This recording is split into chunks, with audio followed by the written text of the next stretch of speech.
Business now, just ahead of our business bulletin before 6 o'clock. I want to stay with business and discuss neurodiversity. There are increasing calls for businesses to embrace neurodiversity in the workplace. Joining us this morning is Dan Harris. He is the CEO of Neurodiversity in Business. Good morning, Dan. Good morning, Anne. I'm really pleased to be here with you this morning. Glad to have you here. Now, just explain for those who don't know, and I appreciate it, it is wide-ranging as to what neurodiversity is. Sure, thank you. So, neurodiversity is a very simple concept at its heart. It just means cognitive diversity. It means the differences in how our brains operate. And to put this in layman's terms also, it refers to conditions which we commonly know in society as autism spectrum condition, ADHD, dyslexia, dysgraphia, and a number of others. And why is you've actually launched this group, Neurodiversity in Business, and you have had backing from the government, from the business minister, Kwasi Kwarteng. You had a big launch last week. Just explain a little bit about what the group's aims are and why having a focus on neurodiversity in business is important. Sure. So we launched in Parliament on the 22nd of March, and as you say, we had great cross-party support, including a keynote speech from Kwasi. We, for the first time, are a group of large corporates who have come together to empower our own neurodiversity at work programs, to improve the workplaces. What we're aiming to do, Anna, is build neuro-inclusive workforces, and that can be done a lot better and more effectively by businesses coming together as a collective.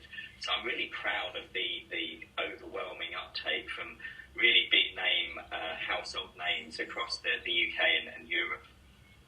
And what, in terms of businesses coming together, what do you think needs to be in place in the workplace to have a wider access for people with neurodiversity?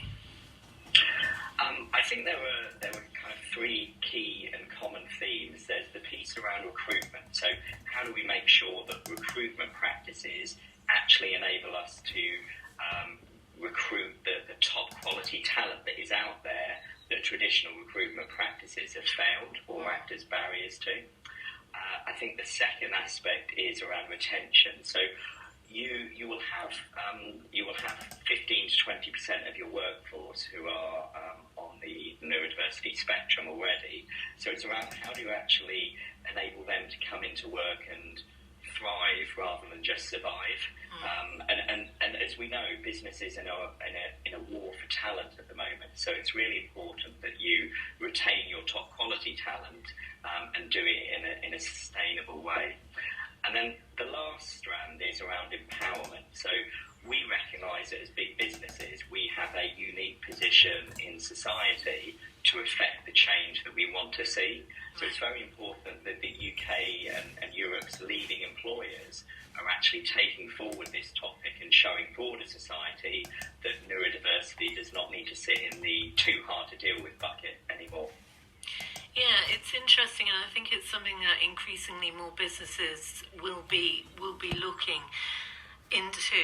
And your Neurodiversity in Business group, you're all actually volunteers, aren't you? We are, yes. We made a conscious decision early on that we did not want this to be a commercial endeavour. So we all have full-time jobs, and actually the vast majority of us are also neurodivergent, so we have a vested interest in changing businesses and by implication society.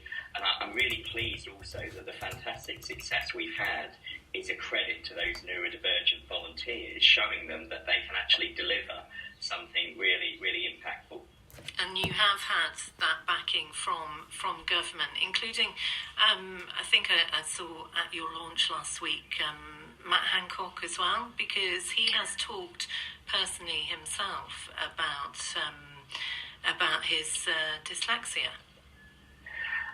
That's right. So we had fantastic cross-party support. Our leading kind of political supporters would be Lisa Cameron and Sharon Hodgson and Matt Hancock. And Matt's been amazing in terms of promoting the power of dyslexic thinking, but also a broader advocacy for neurodiversity. So I'm really pleased to be working with him on this topic. Okay, thanks very much for talking to us about it this morning. Dan Harris, the CEO of Neurodiversity in Business. Interesting to discuss that and see how businesses can perhaps become a little bit more open to neurodiversity in their workplace. Now,